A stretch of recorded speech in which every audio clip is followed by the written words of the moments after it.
오늘 우리는 말씀을 통해서 하나님의 자녀들이 마땅히 걸어가야 될 길에서 벗어났을 때 어떤 일들이 일어나는지 한번 은혜 받기를 원하오니, 아버지 시간에 우리도 또한 주의 길을 가고 있는지 아니면 나의 길을 가고 있는지 돌아보는 시간 되게 도와 주시옵시고, 하나님께서 친히 말씀 증가하여 주셔서 나의 말씀이 되게 도와주시옵시고, 내가 깨닫고 주님 안에 거하게 도와주시고, 주의 말씀대로 순종하며 걸어갈 수 있도록 은혜 베풀어 주시옵소서. 거룩하신 예수 그리스도 이름으로 기도드립니다.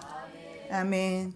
제목의 말씀은 마땅히 가야 할 길에서 벗어날 때라는 제목으로 우리가 은혜 받기를 원합니다. 우리 그리스도에게는 하나님께서 걸어가야 되는 길이 분명히 있다는 사실을 오늘 본문을 통해서 우리가 볼 수가 있습니다. 자, 특별한 의도로 판관시대 사사기와 그리고 왕정시대 사무엘상 그 중간 사이에 바로 룻기를 배치를 한 것 같습니다. 자, 판관시대, 사사시대에 보면 이스라엘 백성들은 죄를 행하고 이방의 압제가 있게 되고 하나님께 간구하며 하나님께서 사사를 보내서 구원하고 다시 망각하고 또 죄를 짓고 이렇게 7번씩이나 반복하는 바로 거의 한 320년의 그 기간을 볼 수가 있습니다. 그 기간 중에 살았던 바로 한 가정의 이야기를 보여주고 있는 것입니다. 자, 그때 이스라엘이 왕이 없으므로 사람이 각기 그 소견에 옳은 대로 행하였더라. 여기에 영어 성경에 보면 he saw fit입니다. 자신의 눈에 좋은 대로 행했다. 그래서 자신의 눈이 좋으면 그만이었다. 하나님의 뜻이 아니고, 그래서 오늘날처럼 하나님 없이 살아가는 현대인과 너무나 흡사한 모습을 발견합니다. 우리 신자라고 하는 사람들 중에도 하나님 없이 홀로 걸어가는 사람들이 많이 있는 것 같습니다. 그래서 사사기 시대 대부분의 사람들이 자신의 눈에 좋은 대로 그저 하나님이 없는 것처럼 무신론적으로 살아갔다는 사실을 볼 수 있고, 어쩌면 엘리멜렉도 그러한 대부분의 사람들처럼 하나님께 묻지 아니하고 모압 땅으로 어려움이 왔을 때, 기근이 왔을 때 가족을 이끌고 모압 땅으로 가지 않았을까 생각해 봅니다. 자, 인생에 있어서 진정한 왕은 바로 하나님 한 분이시다. 하나님의 통치를 받아들일 때 행복하다는 사실을 알 수가 있습니다. 왕정시대 들어가기 전에 이 말씀을 주심으로 진짜 왕은 바로 하나님이시다 하는 것을 오늘 말씀하고 있습니다. 자, 엘리멜렉 가정이 모압으로 이주한 시기는 사사기 약 325년 기간의 초기였음을 알 수가 있습니다. 왜냐하면 룻과 이방 여인 룻이 어머니를 따라서 베들레헴으로 돌아오지 않습니까? 그 룻과 결혼한 보아스가 바로 여호수아가 가나안을 정복했을 때, 그때 정탐꾼 2사람을 영접했던 그 기생 라합의 아들이기 때문에 그렇습니다. 그 아들과 룻이 결혼하기 때문에 초기에 있었던 사실을 알 수가 있고, 그리고 성경에 사사시대 기근은 한 번 있게 되는데 사사기 6장 3절에서 4절의 말씀에 보면 기드온이 통치하는 시대에 기근이 있었음을 알 수가 있습니다. 자, 모압으로 이주한 나오미 가정은 남자들이 모두 죽게 됩니다. 그래서 인생의 소망은 완전히 끊겨버리게 됩니다. 그러나 이러한 가정을 위로하시는 분이 계시는데 바로 하나님이시다.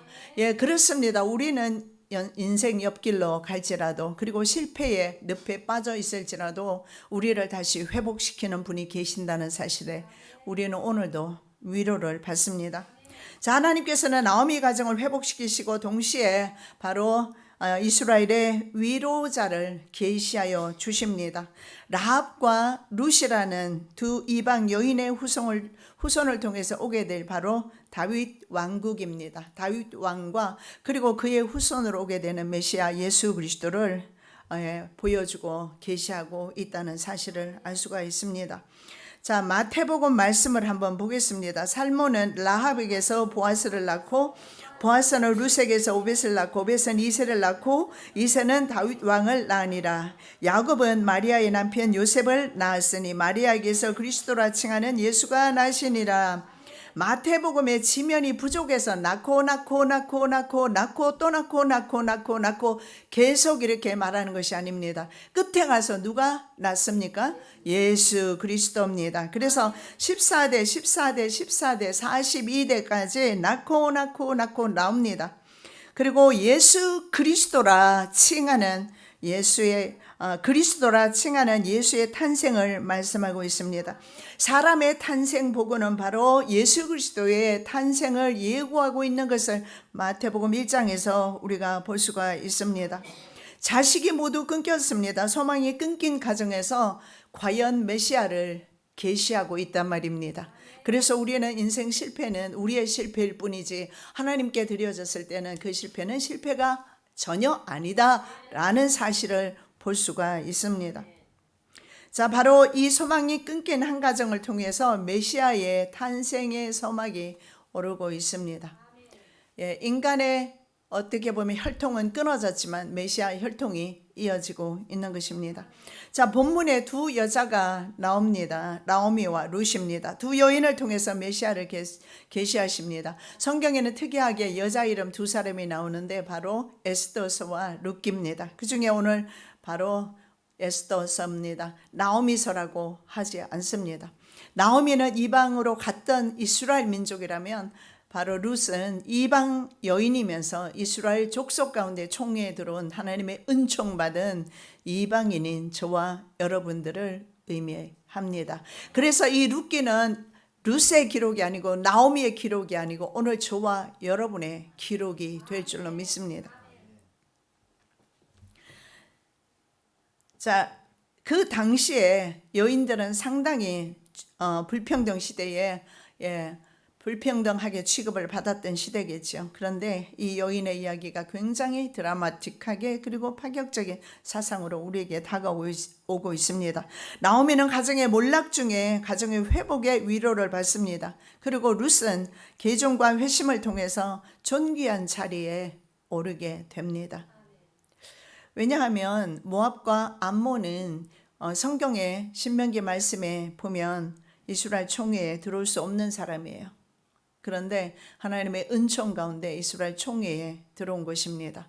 저와 여러분들 하나님의 은총 밖의 사람입니다. 하나님께서 은혜 베푸심을 감사하셔야 합니다. 귀하게 생각해야 합니다. 어제나 오늘이라 그저 동일하게 그렇게 살지 마시고 같은 불순종의 길을 걷지 마시고 돌이키시기 바랍니다. 돌이켜야 살 길이 열립니다.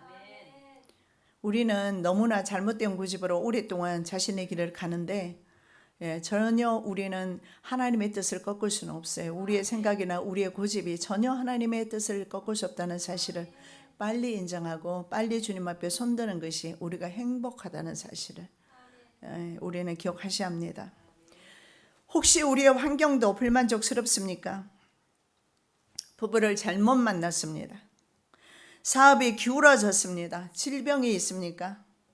잘못된 만남 혹은 잘못된 장소에 갔기 때문에 혹은 잘못된 사업, 잘못된 판단과 선택 이런 것 우리 인생살이 가운데 늘상 하고 있습니다. 그래서 후회하십니까? 그런데 중요한 사실은 그 잘못됨에서 돌이키는 분이 계신다는 사실을 기억하시기 바랍니다. 그리고 그 하나님은 잘못됨을 인식하는 그 사람에게 회복시켜 주신다는 사실을 기억하셔야 합니다. 자, 마땅히 걸어야 하는 길을 걸을 때 형통하다라는 사실을 우리가 본문에서 볼 수가 있습니다. 그리스도인들이 마땅히 걸어야 되는 길이 있는데 그 길을 벗어났을 때 불통하게 됨을 알 수가 있습니다. 자, 기근의 어려움이 왔습니다. 외국에 이민 간 것이 문제가 되겠습니까? 물론 이분들은 이민은 아닙니다. 그냥 잠시 기근을 피해서 이주를 간 것입니다. 우리가 환난이 왔을 때 장소의 문제가 아니고 만남의 문제가 아니라 환난의 장소에서 피하지 말고 무릎 꿇고 기도하기를 원하신다는 사실을 우리는 기억해야 합니다. 우리는 일단 갈등 관계를 피하려고 봅니다. 그리고 문제를 일단은 피하려고 보지만 문제를 따라갑니다. 옛날에 전염병이 돌았을 때 어떤 한 마을은 전혀 전염병이 돌지 않았고 정말 깨끗한 그런 상태였어요. 그런데 어느 날 그 마을에도 전염병이 돌아서 사람들이 다 몰살해 버립니다. 왜 그런가 봤더니 전염병이 걸린 어떤 사람, 균을 잠복한 상태에서 이 마을로 이사를 온 사람이 있었어요. 그 사람을 통해서 내가 옮긴다고 해서 나아질 것은 없다. 이 가정을 보면 그렇습니다. 자, 외국으로 나간 것이 무엇이 그렇게 문제가 됩니까? 아브라함도 기근을 만나서 애굽으로 갔습니다. 이삭도 블레셋 땅으로 갔습니다. 그렇게 이주를 했습니다. 그런데 무엇이 이들 가정에는 문제가 되었겠습니까? 엘리사는 과거에 아들을 살려준 여인이 있는데 7년 기근이 오게 될 것이다. 그래서 거주할 만한 곳을 찾아서 가라고까지 권했습니다. 여인은 돌아와서 자기 집과 전토를 다른 사람이 살고 있었고 왕에게 호소합니다. 그리고 자신에게 속한 모든 전토와 집을 되찾습니다. 그런 것이 성경에 기록되어 있어요. 그렇다면 무엇이 문제일까? 이들의 문제, 이사가 문제가 된 것이 무엇일까? 특히 3월이 되면 이사들을 많이 하시는데 날 잡아서 이사하시지만 날 잡아서 이사한다고 해서 좋을 것은 좋다라고 보장받을 수는 없어요. 이사의 문제가 아니고 이사를 하든 안 하든 하던 것이 문제가 아니고 우리에게는 하나님이 주신 길이 따로 있다. 자기 길을 걷지 말아야 된다. 불순종의 길을 걷지 말아야 된다. 내가 이 여인과 무슨 상관이 있는가 그렇게 생각하지 마시고 내가 하나님의 성전에 있으면서도 나는 불순종하는 사람을 봅니다. 그렇다면 성전에 있는 것이 중요한 게 아니고 성전에 출석하는 것이 중요한 것이 아니고 내 마음이 하나님께 온전히 순종해야 된다. 이 사실은 어떻게 보면 몸의 문제는 문제가 아닌 것 같아요. 그러면 이들의 문제가 무엇입니까? 이사입니다. 이사인데요. 자, 이들은 아브라함과 이삭과 다릅니다. 왜냐하면 이미 그들은 거류자로 있었어요. 아브라함과 이삭은 거류자로 살았습니다. 이 땅에 나그네처럼 살았다고 히브리서 말씀에 하고 있습니다.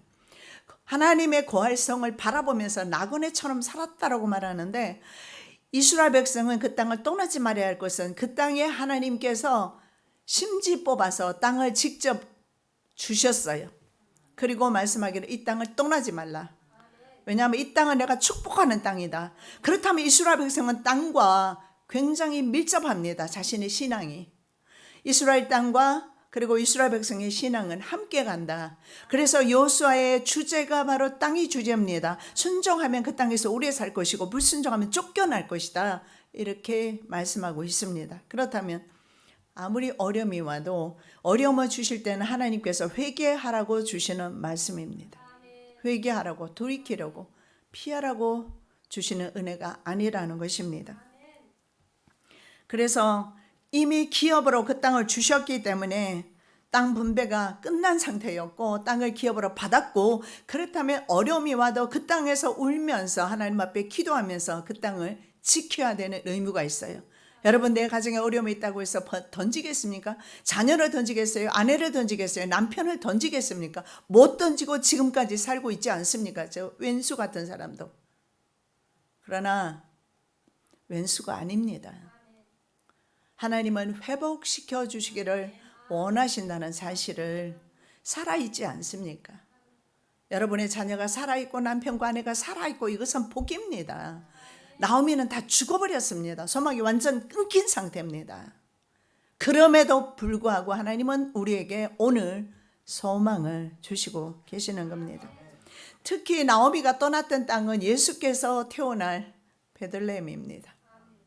정말 중요한 땅이었어요. 그 땅에 메시아를 사모하며 기다렸어야 할 것입니다. 그래서 그리스도인이 걸어야 될 삶, 걸어야 되는 길 따로 있다는 사실을 우리가 볼 수가 있습니다.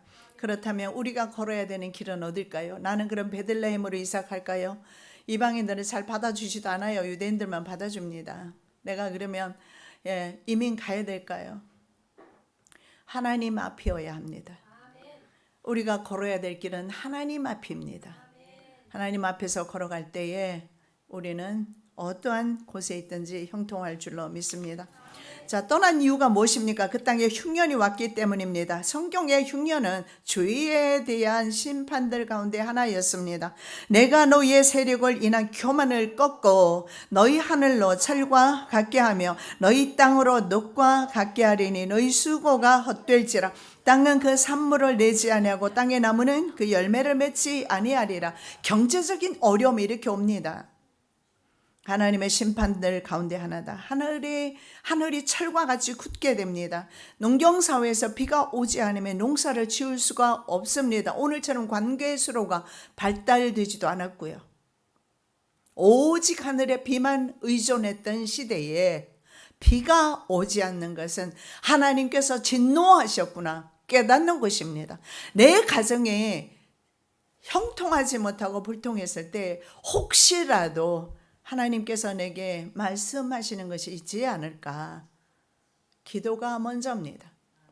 떠나거나 미워하거나 아니면은 끊거나 하기 전에 기도하는 것이 먼저입니다. 저 사람 때문에 신앙생활하기 어렵다. 저 사람 때문이 아니라 그 사람으로 인해서 내 신앙이 더 성장할 수 있다는 사실을 우리는 아셔야 할 줄로 믿습니다.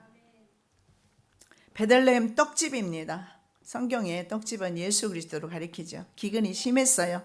그 거민의 악을 인하여 옥토로 연밭이 되게 하시며 시편에서 하시는 말씀인데 그런 상황이었습니다. 연밭 같은 그런 상황 속에 있었어요. 사사시대 불순종하는 백성들을 견책하기 위해서 주변의 열방들을 7차례나 불러서 이스라엘을 억압했습니다. 그래도 듣지 않을 때 기근을 경고의 수단으로 사용하셨습니다. 내 머리 위에 하늘은 놋이 되고 내 아래의 땅은 철이 될 것이며, 이 하늘에서 비가 내리지 않고 땅은 단단하게 굳어서 농사를 전혀 지을 수 없는 상황입니다. 북이스라엘에는 아합 시대 3년 6개월 동안 하늘이 문을 닫아버렸습니다. 그래서 놋이 되었던 적이 있습니다. 여러분 어떨까요? 우리가 영생의 떡을 먹게 되면 우리의 육체에 필요한 것도 채워질 줄로 믿습니다. 우리에게 영생의 떡을 주시는 분이 바로 하나님이시다. 세상 사람들은 떡을 위해서 그렇게 노력합니다. 우리가 일주일 동안 노력하는 것도 사실은 떡을 위해서입니다. 떡을 먹고서도 욕심이 더 생겨서지요. 떡 가지고는 안 되지 않습니까? 좀 더 좋은 차를 몰아야 되겠고, 좋은 집에 살아야 되겠고, 그리고 좋은 옷을 입어야 되겠고, 그 다 욕심 아니겠습니까? 결국은 이 생에 우리가 살아가는 생활고의 문제라는 겁니다. 그래서 이 생활고의 문제를 생활고의 문제로만 우리는 접근하기 때문에 문제 해결이 평생을 살아도 어렵다라는 겁니다. 여러분 무덤에 가보시면서 무덤에서 여러분 교훈 받으시기 바랍니다. 그분들은 얼마나 형통하며 행복한 삶을 살았을까요? 우리도 머지않아 그처럼 무덤으로 들어갈 텐데 요즘은 무덤조차 없어요. 너무나 땅이 부족해서 태워버리지 않습니까? 여러분 영적 목마름은 영적인 것으로 채워야 합니다. 그런데 사람들은 육적인 목마름, 살아가야 되는 인생고 문제라고 생각하고 그 인생고 문제를 해결하기 위해 새벽에 일어나서 밤늦게까지 고생합니다. 그럼에도 불구하고 내 영혼에는 늘 만족함이 없어요. 왜 그렇습니까? 바로 생명의 떡 예수 그리스도로 먹고 마시지 않기 때문에 그렇습니다. 우리는 성찬식 할 때만 예수님의 살과 피를 먹고 마시는 것이 아닙니다. 삶 속에서 예수 생명, 날마다 그 생명을 우리는 공급받아야 될 줄로 믿습니다. 자, 그렇다면 기근이 왔을 때 모든 백성들이 다 모압 땅으로 지나갔을까요? 이주했을까요? 그러지 않았다는 겁니다. 왜 이 가정은 그렇게 했을까? 한번 생각 좀 해봐야 됩니다. 여러분 이스라엘 땅에서 모압을 이렇게 바라보면 보입니다. 아주 높다른 지역이 있기 때문에 높이 보여요. 그리고 이 땅에는 기근이 심한데 그 땅에는 아주 풍요로운 것을 볼 수가 있었습니다. 그렇습니다. 이 눈이 문제예요. 이 눈은 세상이 자꾸 나를 유혹합니다. 좀 더 벌어야 돼. 돈을 좀 더 모아야 돼. 만족함이 없습니다. 그리고 계속 나는 버려야 되기 때문에 이웃을 위해서 내가 손을 펼 줄도 모르고 그래서 내 입만 채우면 되고 내 자녀들 내 가정만 채우면 되고 인색하기 짝이 없이 그러면서 계속 돈을 긁어 모으는 수준노처럼 그렇게 살게 됩니다. 우리 그리스도인은 그렇게 살라고 하나님께서 부르신 게 아니에요. 물질이 적든 많든 만나러 보십시오. 적게 거둔 사람도 부족함이 없었다고 그랬어요. 많이 거둔 사람도 남지 않았다고 했습니다. 이것이 주님 주시는 은혜입니다. 적거나 많거나 하나님 은혜 안에 하나님 사랑 안에 머무는 것, 이것이 참 행복이 아니겠습니까?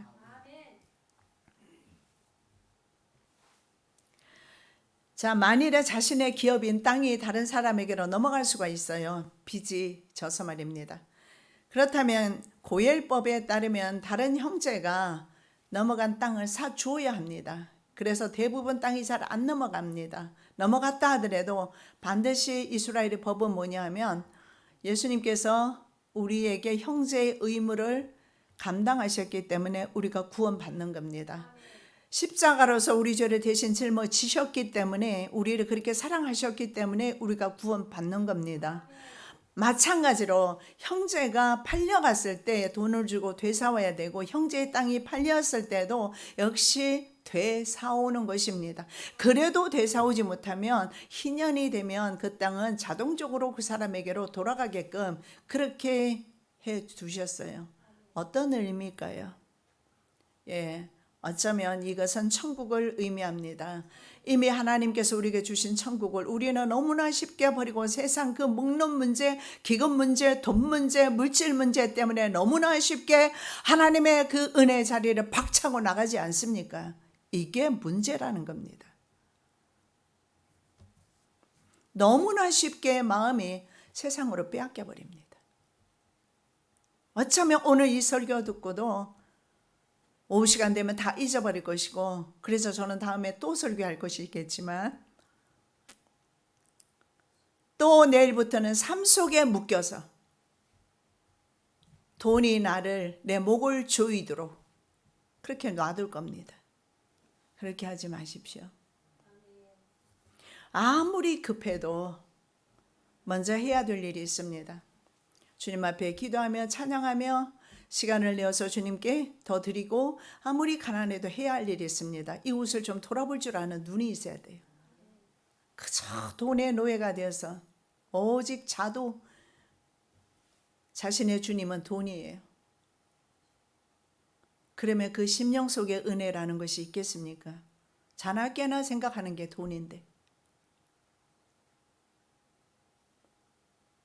여러분, 돈은 우리의 구원자 아닙니다.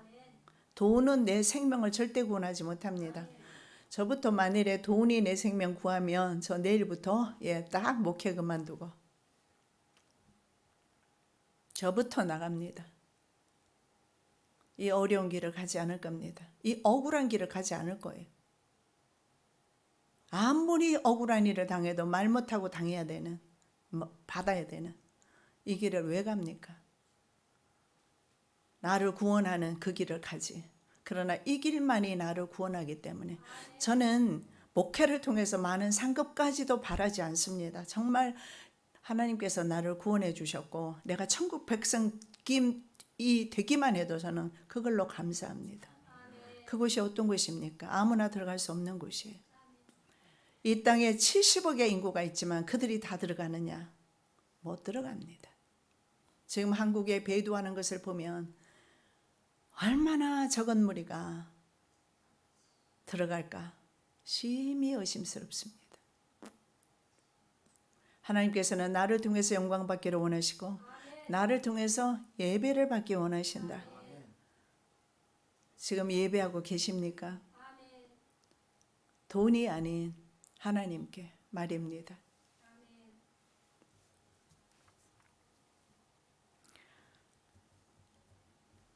그들은 모압으로 이주했을 때 풍족한 상태였어요.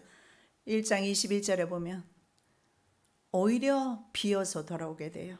살만했습니다.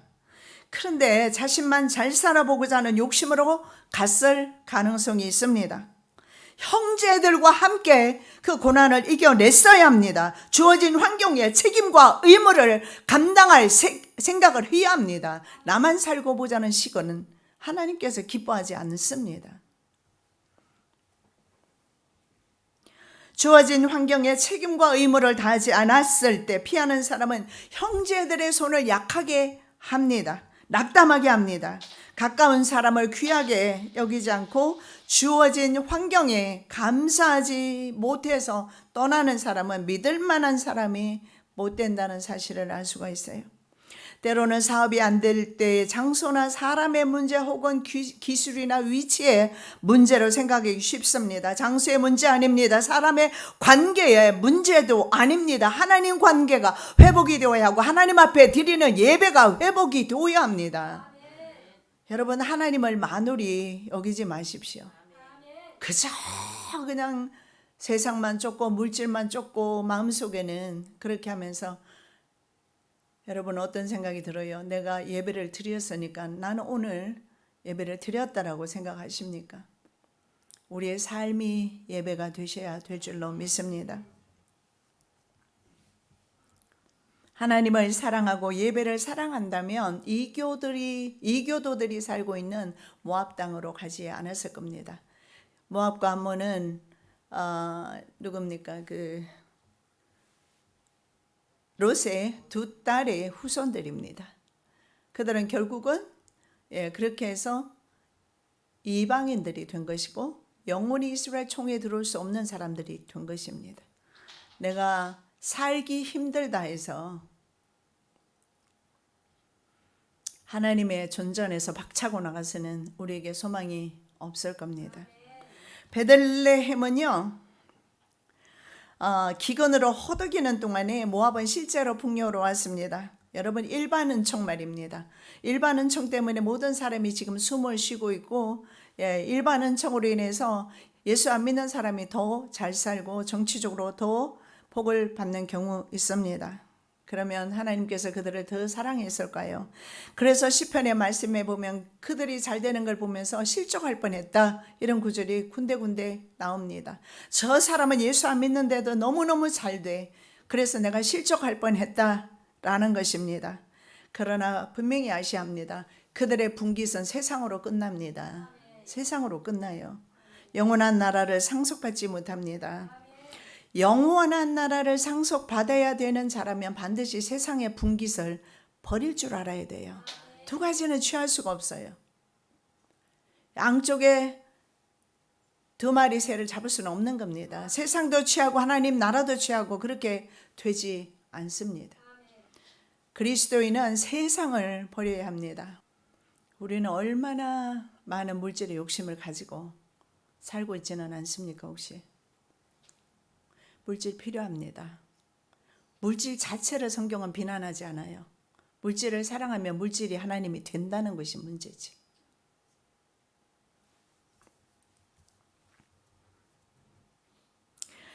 자, 이스라엘 백성은요, 세상의 분깃을 버려야 합니다. 왜냐하면 영원한 하나님 나라 백성이기 때문에 그렇습니다.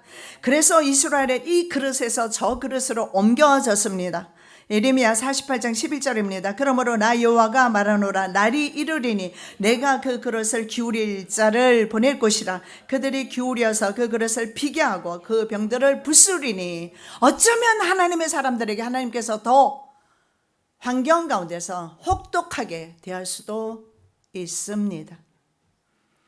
피하지 마시고 은혜로 받으시기 바랍니다.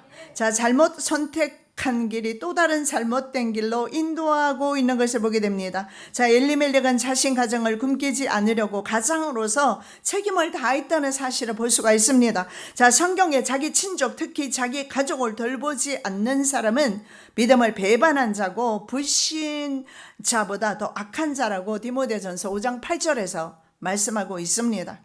자, 엘리멜렉이 자신의 가족들을 기근이 왔을 때 돌보려고 한 노력은 나쁘지는 않습니다. 그런데 오히려 그것이 역효과를 내고 있고, 무엇이 문제입니까? 자신이 가장이 되려 한 것입니다. 자신이 책임지려 한 것입니다. 그리스도인의 가정의 가장은 하나님이시지 남자 여러분이 가장이 아니시고 홀로 사는 여인 여러분이 가장이 아니시고 내 인생의 주인은 하나님이신데 하나님 앞에 기도했더라면 어떠했을까요? 하나님 앞에 말씀 읽고 순종했더라면 어떠했을까요? 어쩌면 아들과 함께 내 가족이 그리고 며느리까지 단란하게 살지 않았겠습니까?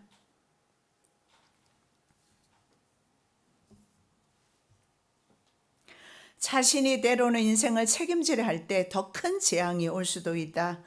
여러분, 책임감이 강한 사람, 저도 그 중에 한 사람이에요. 그런데 모든 책임감을 저는 지금 내려놓았습니다. 심지어는 교회에 대해서도 그 책임감 때문에 불편했고 힘들었습니다. 그러나 다 내려놓았습니다.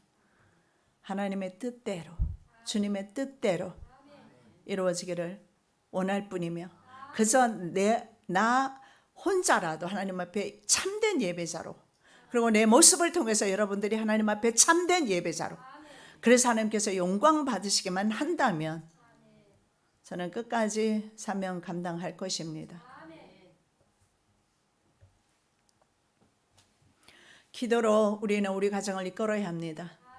기도로 내 사업을 이끌어야 합니다. 여러분이 힘에 들어가는 순간에 실패할 가능성이 있어요.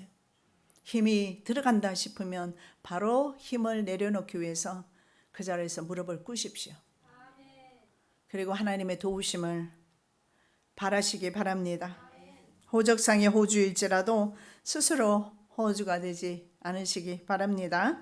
육신의 아버지나 육신의 남편은 완벽하지 못하기 때문에 그렇습니다. 하늘 아버지는 언제나 의롭고 정당하고 바르게 우리를 생명의 길로 인도하시면서 우리에게 복을 주십니다. 엘리멜렉의 이름의 의미는 나의 하나님은 왕이시다. 그런데 실제로 하나님이 왕이 아니고 자기가 왕노릇 한 것입니다. 사사나 엘리멜렉이 진정한 왕이 아닙니다. 바로 우리에게 생명 주시는 그분이 바로 여호와 하나님이 왕이십니다. 다윗은 위대한 왕이었고 지금도 유대인들에게는 위대한 왕으로 그분은 존경받고 있습니다. 그럼에도 불구하고 그는 한평생 성도의 길을 걸었습니다. 참 목자는 자기가 아니고 여호와 하나님이라고. 그래서 시편 23편 1절에 여호와가 자신의 목자가 되심으로 나는 전혀 부족함이 없습니다. 여호와로의 하나님을 경배하고 있습니다. 하나님께서 줄로 정해 주신 땅에서 하나님을 자신의 가정의 왕으로 모시고 거해야 했음을 알 수가 있습니다. 시편 16편 6절입니다. 내게 줄로 재어진 구역은 아름다운 곳에 있으며 나의 기업이 실로 아름답도다. 그렇습니다. 어디가 아름답습니까? 하나님 앞에 살아가는 저와 여러분의 기업이, 여러분의 삶이 아름다운 곳입니다. 그곳은 바로 줄로 재어준 구역입니다. 저 개인적으로는 지금도 자녀들이 있는 미국에 살고 싶습니다. 그곳은요, 하늘에서 별이 밤만 되면 막 그냥 수도 없이 떨어질 것 같이 미세먼지 같은 거 없습니다. 미세먼지를 바라보면서 참 미국 가면 좋겠다라는 생각이 들지만 하나님은 내게 이곳에 있으라고 말씀하셨고 어쩔 수 없이 이곳에 있었는데 지금은 기쁜 마음으로 이곳에 순종하고 있습니다. 하나님께서 있으라는 곳에, 하나님께서 가라는 곳에 저와 여러분은 있어야 될 줄 믿습니다. 아합 왕은 나봇의 포도원을 빼앗았습니다. 그래서 그대로 나봇을 죽인 그대로 이세벨의 피를 개들이 핥고 나봇은 아합은 전쟁터에서 비참하게 화살에 맞고 죽게 됩니다. 그런데 이유가 뭘까요? 지게표를 옮겼기 때문에 그래요. 나봇에게 준 기업은 팔 수가 없는 거예요. 그런데 권력으로 빼앗았지 않습니까? 중상모략하는 사람 두 사람 거짓 증인을 세워서 나봇을 하나님과 왕을 저주한다. 그래서 죽여버렸습니다. 그리고 땅을 빼앗았어요. 그래서 하나님의 심판을 받았습니다. 여러분, 인간에게는 하나님께서 정해주신 경계가 있습니다. 넘지 마십시오. 영역이 있어요. 영역이. 그래서 하나님께서 내게 주신 그 영역대로 우리는 하나님 앞에 순종하면서 살아갈 때 참 복이 있습니다. 엘리멜렉은 유다 지파 사람으로서 메시아가 통치할 땅을 떠나서 모압으로 갔다고 했습니다. 그렇다면 이스라엘 백성에게 그 땅은 주신 땅이 아니에요. 하나님께서 그 땅은 너희들 땅이 아니라고 하셨어요. 지금도 여러분 보시면 이스라엘이 회복됐잖아요. 그곳은요, 여러분이 아시는 대로 모압 지방은 지금 요르단의 수도 암만입니다. 역시 이방인들이 살고 있어요. 하나님께서 주시지 않았기 때문에 그렇습니다.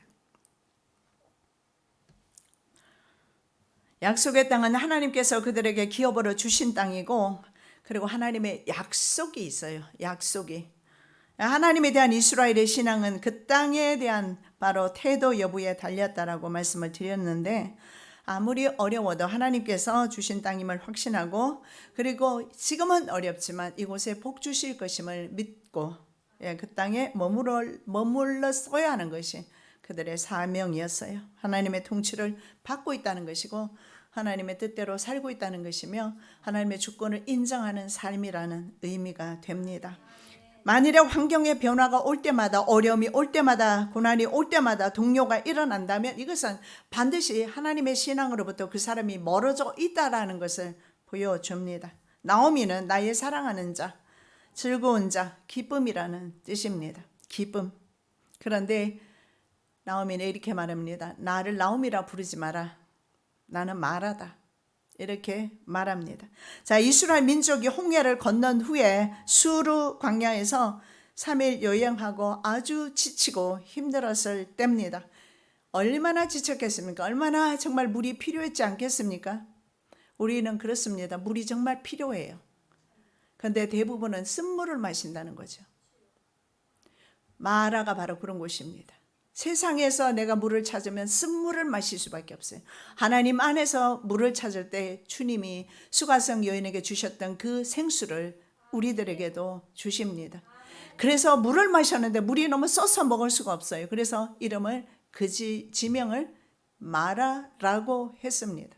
그래서 마라는 쓰다, 쓴맛을 마라라고 합니다. 여러분 인생이 어떻습니까? 씁니까? 그렇다면 내가 마라이다. 마라가 소망이 없습니까? 마라를 다시 하나님께서는 나오미로 바꾸시는 4장 끝나기 전에 설교 좀 연속곡처럼 갈 겁니다. 끝날 때는 더 이상 마라가 아닌 나오미의 모습을 보게 될 거예요. 우리는 실패해도 하나님은 회복자시고 위로자심을 볼 수가 있습니다.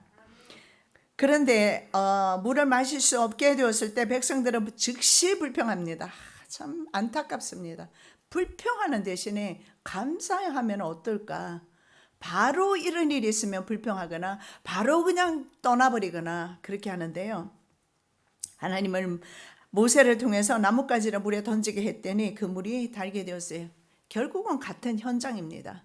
마라는 쓴물이었던 그곳이 단물로 바뀌었어요. 하나님은 그런 분이세요. 내가 바뀐다고, 내가 옮긴다고 해서, 이사한다고 해서 나아지는 것이 아니라 하나님께서는 내 삶의 현장 속에서 단물로 바꿔주시는 분이다 라는 사실을 알 수가 있습니다. 엘리멜렉의 가정에 진정한 왕은 바로 하나님이십니다. 그래서 마라 같은 쓰디쓴 인생을 단물로 바꿔주신 능력의 하나님은 오늘도 저와 여러분은 찬송하고 경배하고 있습니다. 엘리멜렉과 나오미의 신앙은 좀 미지근했던 것 같습니다. 왜냐하면 하나님 안에서 소망 가운데 자녀를 키우지 못했던 것 같아요. 왜냐하면 말론과 기려온 이름의 의미가 두 아들이 있잖아요. 두 아들. 질병과 소멸이라는 뜻이에요. 어쩌면 두 아들 다 아마도 병약했기 때문에 그 이름을 지어준 것 같은데 그 이름대로 살다가 죽었습니다. 인류의 고질병이 죄와 질병과 사망이라는 것입니다.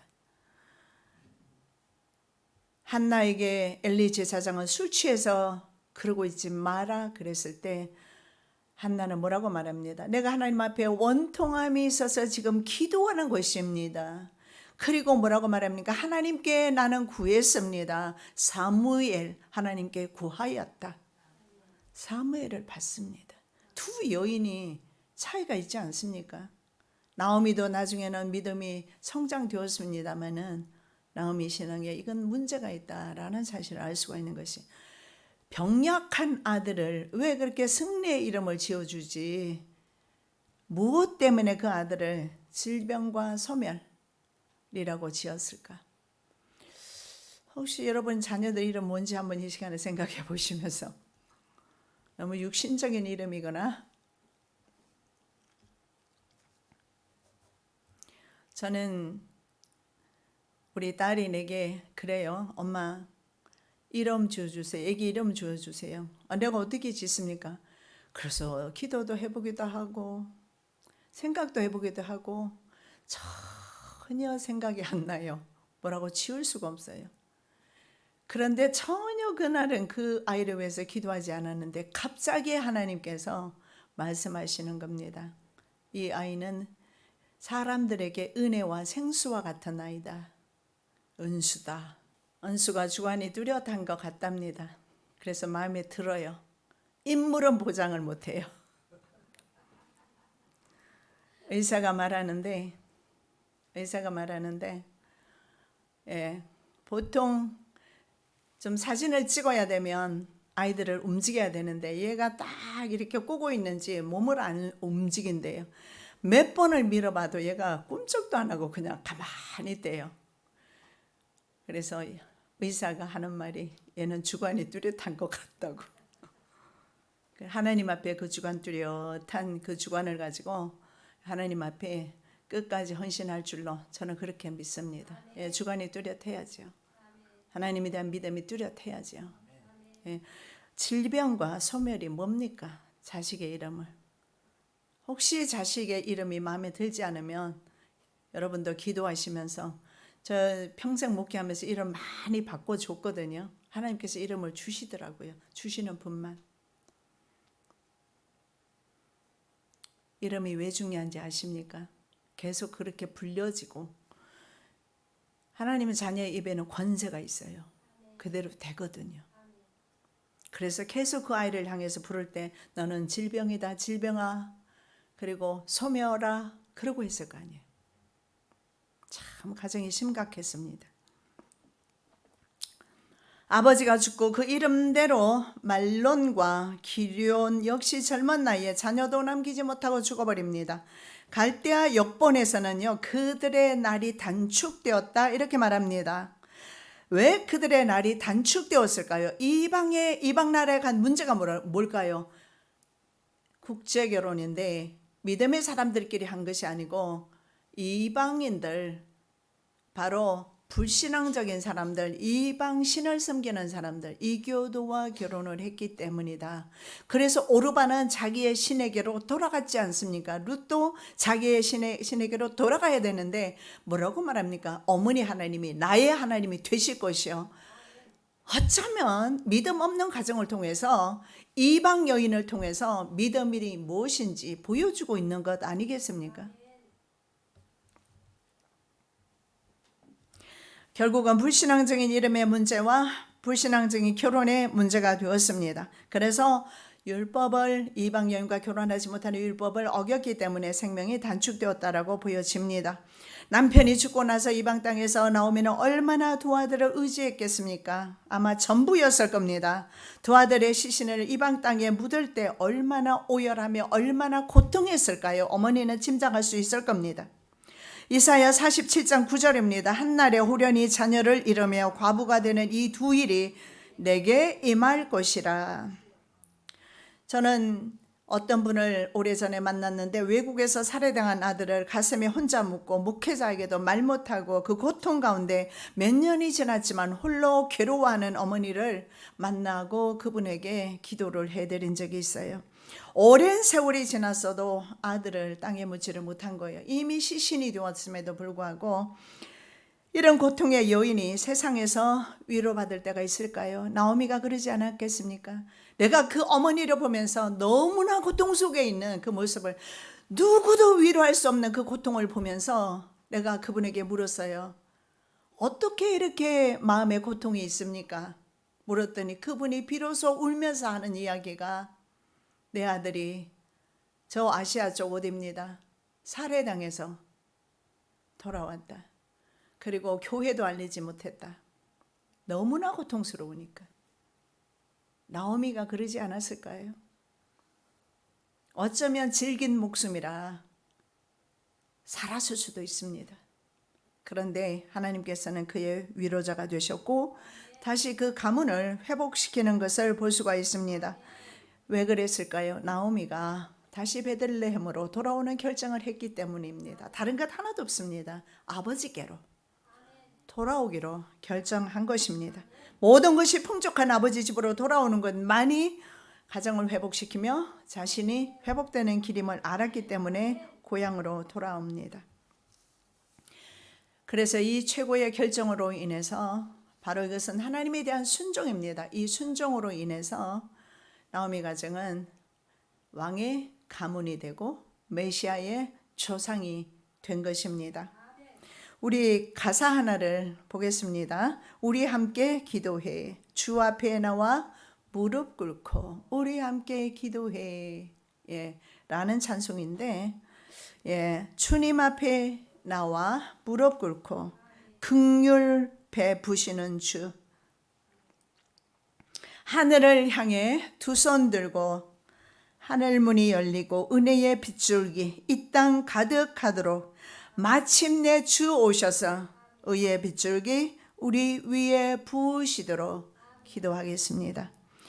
사랑의 예수님 참으로 감사합니다. 우리 주님 앞에 무릎 꿇고 기도합니다. 긍휼 베푸시기를 원하시는 주님, 하늘 향해 두 손 들고 기도합니다. 하늘 문 여시고 은혜의 빗줄기 이 땅 가득 채워 주시옵소서.